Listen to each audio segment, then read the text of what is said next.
ಸ್ನೇಹಿತರೆ ನಮಸ್ಕಾರ. ಲೋಕಸಭೆ ಚುನಾವಣೆ ದಿನಕ್ಕೆ ಕಾವೇರ್ತಾ ಇದೆ. ಇನ್ನೇನು ಹೆಚ್ಚು ದಿನಗಳಿಲ್ಲ ಮೊದಲನೇ ಹಂತದ ಮತದಾನಕ್ಕೆ. ಆದರೆ ಎರಡನೇ ಹಂತದ ಮತದಾನವೂ ಕೂಡ ಅಥವಾ ಮತದಾನ ನಡೆಯುವಂಥ ಕ್ಷೇತ್ರವೂ ಕೂಡ ಭಾರಿ ಕ್ಯೂರಿಯಾಸಿಟಿಯನ್ನು ಗೊಂದಲವನ್ನು ಹೆಚ್ಚಿಸಿಕೊಂಡು ಹೋಗ್ತಾ ಇದೆ. ಅದರಲ್ಲೂ ಕೂಡ ಇಡೀ ಇಂಡಿಯಾದ ಗಮನವನ್ನು ಸೆಳೆದಿದ್ದಂತಹ ಒಂದು ಲೋಕಸಭಾ ಕ್ಷೇತ್ರ ಅಂತ ಹೇಳಿದ್ರೆ ಅದು ಮಂಡ್ಯ ಲೋಕಸಭಾ ಕ್ಷೇತ್ರ. ಕಳೆದ ಬಾರಿಯಂತೆ ಈ ಬಾರಿಯೂ ಕೂಡ ಮಂಡ್ಯ ಲೋಕಸಭಾ ಕ್ಷೇತ್ರಕ್ಕೆ ಸಂಬಂಧಪಟ್ಟಂತೆ ಭಾರಿ ಬೆಳವಣಿಗೆಗಳು ನಿರಂತರವಾಗಿ ನಡೀತಾನೆ ಇತ್ತು. ಅದರಲ್ಲೂ ಕೂಡ ಅದ್ಯಾವಾಗ BJP ಮತ್ತು JDS ಮೈತ್ರಿಯನ್ನು ಮಾಡಿಕೊಂಡು ಮಂಡ್ಯ ಲೋಕಸಭಾ ಕ್ಷೇತ್ರವನ್ನು JDSಗೆ ಬಿಟ್ಟುಕೊಡುವಂತಹ ಮಾತುಕತೆಗಳು ಶುರುವಾದವು. ಅದರ ಬೆನ್ನಲ್ಲೇ ಸುಮಲತಾ ಅಂಬರೀಶ್ ಅವರು ಶತಪ್ರಯತ್ನವನ್ನು ಮಾಡಿದ್ರು ಮಂಡ್ಯ ಟಿಕೆಟನ್ನು BJP ಉಳಿಸಿಕೊಂಡು BJPಯಿಂದ ತಾನು ಸ್ಪರ್ಧೆಯನ್ನು ಮಾಡೋದಕ್ಕೆ. ಅಟ್ ದಿ ಸೇಮ್ ಟೈಮ್ ಆರಂಭದಲ್ಲೇ ಕಾಂಗ್ರೆಸ್ಗೆ ಮತ್ತೊಂದು ಸಲ ಕಲ್ಲು ಹೊಡೆದಿದ್ದಂಥ ಸುಮಲತಾ ಅಂಬರೀಶ್ ಅವರಿಗೆ ಮತ್ತೆ ಅಲ್ಲಿ ಅವಮಾನ ಆಗಿತ್ತು. ಕಾಂಗ್ರೆಸ್ಸು ಇವರ ಬೇಡಿಕೆಗೆ ಸೊಪ್ಪು ಹಾಕಲಿಲ್ಲ. ಕಾಂಗ್ರೆಸ್ ಸ್ಟಾರ್ ಚಂದ್ರಗೆ ಟಿಕೆಟನ್ನು ಘೋಷಣೆ ಮಾಡಿ ಆಯಿತು. ಇದಾದ ಬಳಿಕ ಬೇರೆ ಆಪ್ಷನ್ ಇಲ್ಲದೆ ಸುಮಲತಾ ಅಂಬರೀಶ್ ಅವರು BJPಗೆ ಸೇರ್ಪಡೆಗೊಳ್ತಾರೆ. ಬಟ್ BJPಯಲ್ಲಿ ಟಿಕೆಟ್ ಸಿಗೋದಿಲ್ಲ ಅನ್ನೋದು ಮೊದಲಿಗೆ ಕನ್ಫರ್ಮ್ ಆಗುತ್ತೆ. ಆರಂಭದಲ್ಲಿ ಶತಪ್ರಯತ್ನವನ್ನು ಮಾಡಿದ್ರು, ಬಟ್ ಆಗೋದಿಲ್ಲ ಅನ್ನೋದು ಗೊತ್ತಾದ ಮೇಲೆ ಅನಿವಾರ್ಯವಾಗಿ ತೆಪ್ಪಗಾಗಿ ಕೊನೆಗೂ ಕೂಡ ಘೋಷಣೆಯನ್ನು ಮಾಡೇ ಬಿಡ್ತಾರೆ. ಬಹಿರಂಗ ಸಭೆಯನ್ನು 2-3 ಬಹಿರಂಗ ಸಭೆಯನ್ನು ಕರೆದು ಸುಮ್ಮನೆ ಟೈಮ್ ವೇಸ್ಟ್ ಮಾಡಿ ಒಂದಷ್ಟು ಖರ್ಚನ್ನೂ ಕೂಡ ಮಾಡಿ ಗೊಂದಲವನ್ನು ಮೂಡಿಸಿ ಕೊನೆಗೆ ಇಲ್ಲ, ನಾನು ಈ ಬಾರಿ ಚುನಾವಣೆಯಲ್ಲಿ ಸ್ಪರ್ಧೆ ಮಾಡೋದಿಲ್ಲ, BJPಗೆ ಅಧಿಕೃತವಾಗಿ ಸೇರ್ಪಡೆಗೊಳ್ತಾ ಇದ್ದೇನೆ ಎನ್ನುವಂತಹ ಅನೌನ್ಸ್ಮೆಂಟನ್ನು ಮಾಡಿಬಿಡ್ತಾರೆ. ಇದಕ್ಕೆ ಪೂರಕವಾಗಿ BJPಗೆ ಸೇರ್ಪಡೆಯೂ ಕೂಡ ಆಯಿತು. BJPಗೆ ಸೇರ್ಪಡೆ ಆದ ಬಳಿಕ ಒಂದು ಸ್ಟೇಟ್ಮೆಂಟನ್ನು ಕೊಟ್ಟಿದ್ದರು ಸುಮಲತಾ ಅಂಬರೀಶ್ ಅವರು. ನಾನು ಪ್ರಚಾರದಲ್ಲಿ ಭಾಗಿಯಾಗ್ತೇನೆ, ಕುಮಾರಸ್ವಾಮಿಯವರು ಕರೆದರೆ ಅಂತೇಳಿ ಹೇಳ್ತಾರೆ.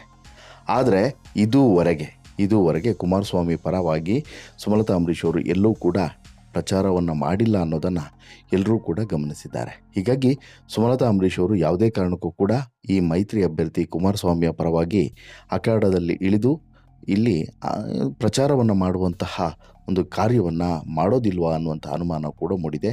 ಅದಕ್ಕೆ ಕಾರಣವೂ ಕೂಡ ಇದೆ ಅನ್ನೋದು ಗೊತ್ತಾಗ್ತಿದೆ. ಹಾಗಾದರೆ ಏನದು ಕಾರಣ? ಸುಮಲತಾ ಅವರು ಇಷ್ಟು ದಿನಗಳ ಕಾಲ ಕೂಡ ಇಲ್ಲಿ ಕುಮಾರಸ್ವಾಮಿ ಪರವಾಗಿ ಪ್ರಚಾರವನ್ನು ಮಾಡದೇ ಇರುವಂಥದ್ದು, ದರ್ಶನ್ ಹೋಗಿ ಸ್ಟಾರ್ ಚಂದ್ರ ಪರವಾಗಿ ಪ್ರಚಾರವನ್ನು ಮಾಡಿರುವಂಥದ್ದು, ಏನಿದು ಲೆಕ್ಕಾಚಾರ?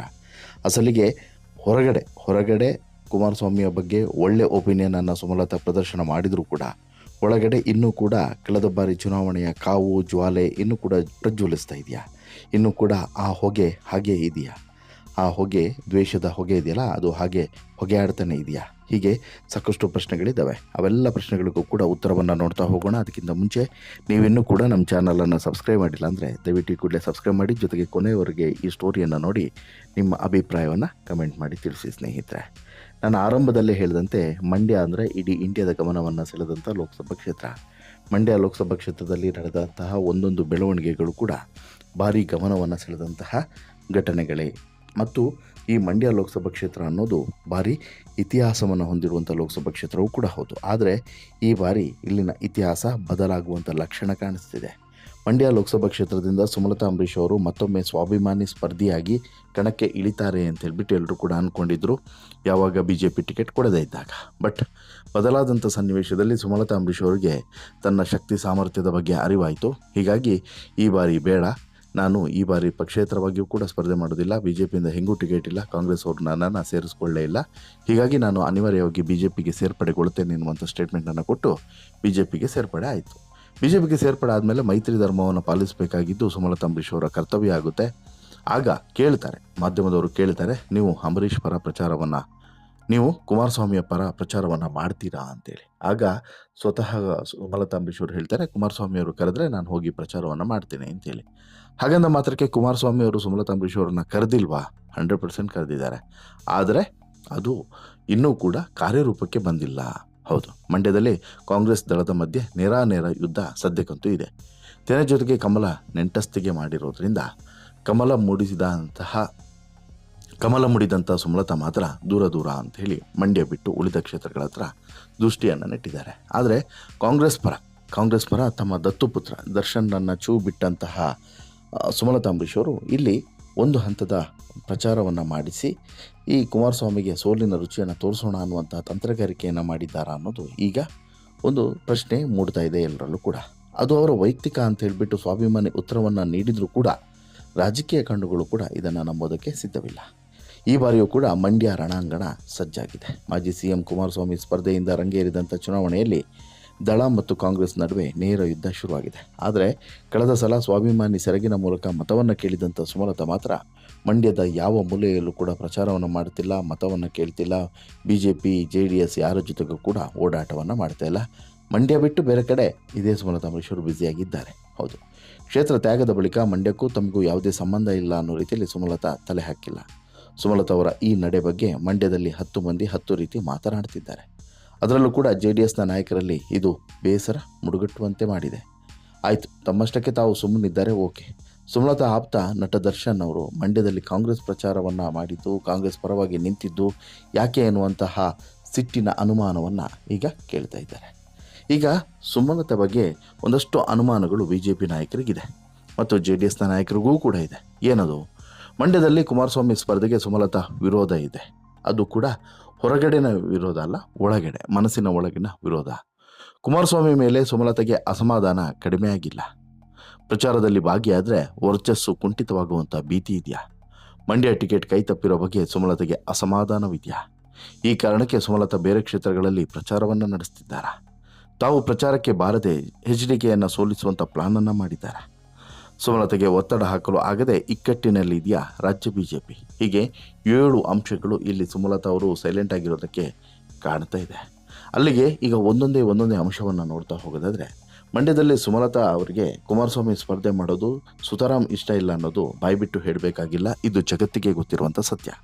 ಕಾರಣ, ನಾನು ಮದುವೆ ಆಗಬೇಕಾದಂಥ ಹುಡುಗಿಯನ್ನು ಇನ್ನೊಬ್ರು ಯಾರೋ ಮದುವೆ ಆದರೆ ನಾವು ಸಹಿಸ್ಕೊಳ್ತೀವ? ಖಂಡಿತ ಇಲ್ಲ ಅಲ್ವಾ? ಅದೇ ರೀತಿ ಇಲ್ಲೂ ಕೂಡ ಆಗಿರೋದು.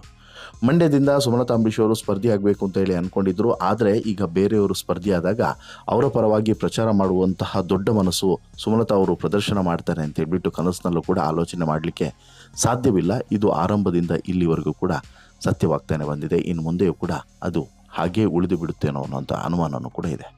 ಇನ್ನು ಕುಮಾರಸ್ವಾಮಿ ಮೇಲೆ ಸುಮಲತಾಗೆ ಅಷ್ಟಿಷ್ಟು ಅಸಮಾಧಾನ ಇರೋಕ್ಕೆ ಸಾಧ್ಯವಿಲ್ಲ.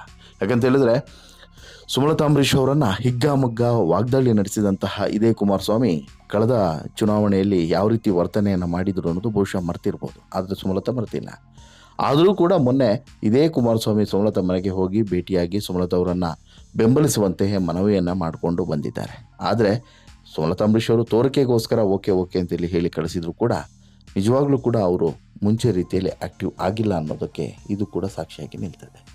ಪ್ರಚಾರದಲ್ಲಿ ಭಾಗಿಯಾದರೆ ವರ್ಚಸ್ಸು ಕುಂಠಿತ ಆಗುವಂಥ ಭೀತಿ, ಇದು ಸುಮಲತಾ ಅಂಬರೀಶ್ ಅವರಿಗೆ ದೊಡ್ಡ ಮ್ಯಾಟ್ರು.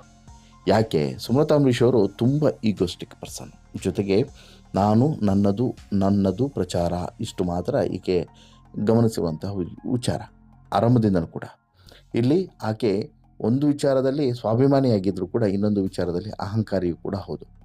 ಯಾವುದೇ ರಾಜ್ಯದ ನಾಯಕರನ್ನು BJP ಯಾವುದೇ ನಾಯಕರಿಗೂ ಕೂಡ ಸೊಪ್ಪು ಹಾಕದಂಥ ಸುಮಲತಾ ಅಂಬರೀಶ್ ಅವರು ಮಾತೆತ್ತಿದ್ರೆ ಕೇಂದ್ರ ನಾಯಕರು ಅಂತ ಹೇಳಿಬಿಟ್ಟು ಮಾತನಾಡ್ತಾನೆ ಬರ್ತಾರೆ. ಹೀಗಿರುವಂತಹ ಸುಮಲತಾ ಅಂಬರೀಶ್ ಅವರಿಗೆ ಒಂದು ವೇಳೆ ಈಗ ಇಲ್ಲಿ ಕುಮಾರಸ್ವಾಮಿ ಪರ ಹೋಗಿ ಪ್ರಚಾರವನ್ನು ಮಾಡಿದರೆ ತನ್ನ ವರ್ಚಸ್ಸು ಎಲ್ಲಿ ಕುಂಠಿತವಾಗುತ್ತೋ ಅನ್ನೋಂಥ ಭಯ ಇದೆ. ಇನ್ನು ಸಹಜವಾಗಿ ತಾವು ಪ್ರಚಾರಕ್ಕೆ ಬಾರದೆ HDKಯನ್ನು ಸೋಲಿಸುವಂಥ ಪ್ಲಾನನ್ನು ಕೂಡ ಮಾಡಿದ್ದಾರಾ ಅನ್ನುವಂಥ ಅನುಮಾನ ಇದೆ. ಯಾಕೆಂತ ಹೇಳಿದ್ರೆ, ಸುಮಲತಾ ಪ್ರಚಾರ ಮಾಡಿದ್ರು ಅಂತ ಹೇಳಿದ್ರೆ ಒಂದು 20,000 ಓಟ್ ಆದರೂ ಆಚೆ ಈಚೆ ಆಗಲ್ವನ್ರಿ? ಆ 20,000 ಓಟ್ ಯಾಕೆ ನನ್ನಿಂದ ಬರಬೇಕು? ಹೋಗಲಿ ಬಿಡಿ, ಹಾಳಾಗಿ ಹೋಗಲಿ, ಸೋಲ್ಲಿ ಎನ್ನುವಂಥ ಲೆಕ್ಕಾಚಾರವನ್ನು ಸುಮಲತಾ ಮಾಡಿದ್ದಾರಾ ಅನ್ನುವಂಥದ್ದು ಈಗಿರುವಂಥ ಪ್ರಶ್ನೆ. ಇನ್ನು ಸುಮಲತಾಗೆ ಒತ್ತಡ ಹಾಕೋಕ್ಕೆ ಆಗದೆ ಇಕ್ಕಟ್ಟಿನಲ್ಲಿರುವಂಥದ್ದು BJP ಪಾಳೆಯ.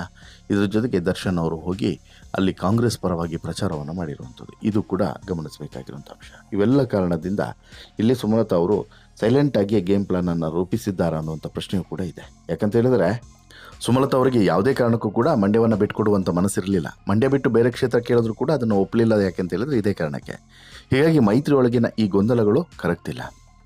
ಮಂಡ್ಯದಲ್ಲಿ ಸುಮಲತಾ ಆಡ್ತಿರುವಂಥ ಒಗ್ಗಟ್ಟಿನ ಮಾತುಗಳು ದಳವನ್ನು ಮೌನಕ್ಕೆ ತಳ್ಳಿದೆ. ಆದರೆ ರಾಜ್ಯದಲ್ಲಿನ 2ನೇ ಹಂತದ ಕ್ಷೇತ್ರಗಳಲ್ಲಿ ಹೊಂದಾಣಿಕೆ ಬಲು ಕಷ್ಟ ಅನ್ನೋದು ಈಗ ಕೇಳಿ ಬರ್ತಿದೆ.